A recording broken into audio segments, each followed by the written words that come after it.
इतना परेशानी है कि आपको हम दिल से बयान नहीं कर सकते हैं। और क्या क्या मतलब परेशानी आ रही है, किन किन मतलब हालातों से गुजरना पड़ रहा है। माली हालात ना, आर्थिक जो स्थिति है मेरे घर में।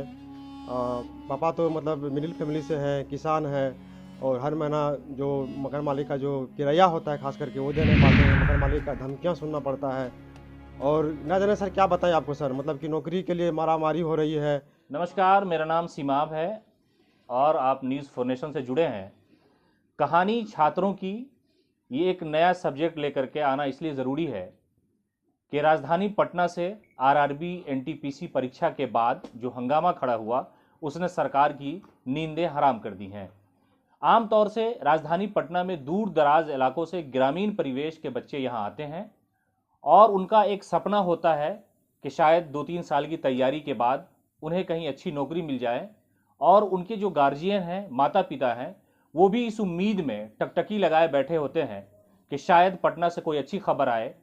और इस उम्मीद पे वो अपना पेट काट कर 2 रोटी का इंतज़ाम उन बच्चों के लिए करते हैं जो राजधानी के छोटे छोटे लॉज में रहते हैं, जहाँ संसाधन की कमी है, जहाँ जो मकान मालिक है वो उनके ऊपर कैसा अत्याचार करते हैं, किस तरह की ज़िंदगी गुजारते हैं एक छोटे से कमरे में, और कैसी तैयारी होती है, और रोज़गार के कितने मौके हैं इस देश में, सरकार उनके लिए कितनी गंभीर है, जो लोग निर्णायक भूमिका में हैं वो छात्रों के बारे में क्या सोचते हैं, और ये बेरोज़गारी क्यों मुद्दा नहीं बन पाता, चुनाव में उन युवाओं की बात क्यों नहीं होती जिनका ये ख्वाब होता है कि उन्हें एक छोटी सी नौकरी मिले और उनकी ज़िंदगी बेहतर हो जाए, और वो जब गांव में जाए तो शायद लोग उन्हें फूल मालाओं से स्वागत करते हुए ये कहे कि फलां का बेटा अफसर बन गया है।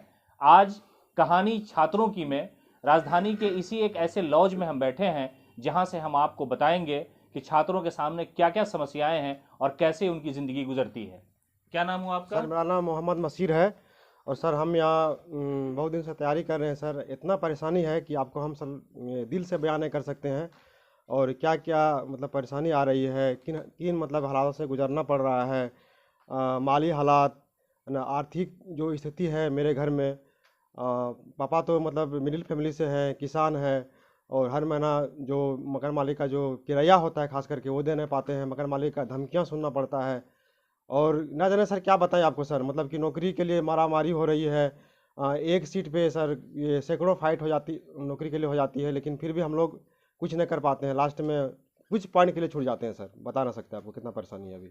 ये जो वैकेंसीज आती है और उसमें विलंब होता है और सरकार और फिर कोर्ट का चक्कर चलता है, उसमें छात्रों को कितनी परेशानी झेलनी पड़ती, क्या नाउम्मीदी आती है आपके पास? जी सर, जिस समय किसी चीज़ का एडवर्टाइजमेंट आता है और छात्रों में उत्साह हो जाता है कि बिहार सरकार ने गवर्नमेंट जॉब निकाला है, अब हम लोग भरेंगे।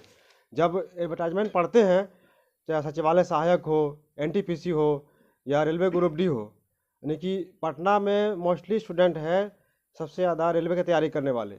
और इस उम्मीद से हम लोग मतलब फॉर्म भरते हैं कि सर 1 साल में या 2 साल में बहाली हो जाए। जब जब मतलब ये भी आस टूट जाती है तो लगता है कि अब हम लोग क्या करें।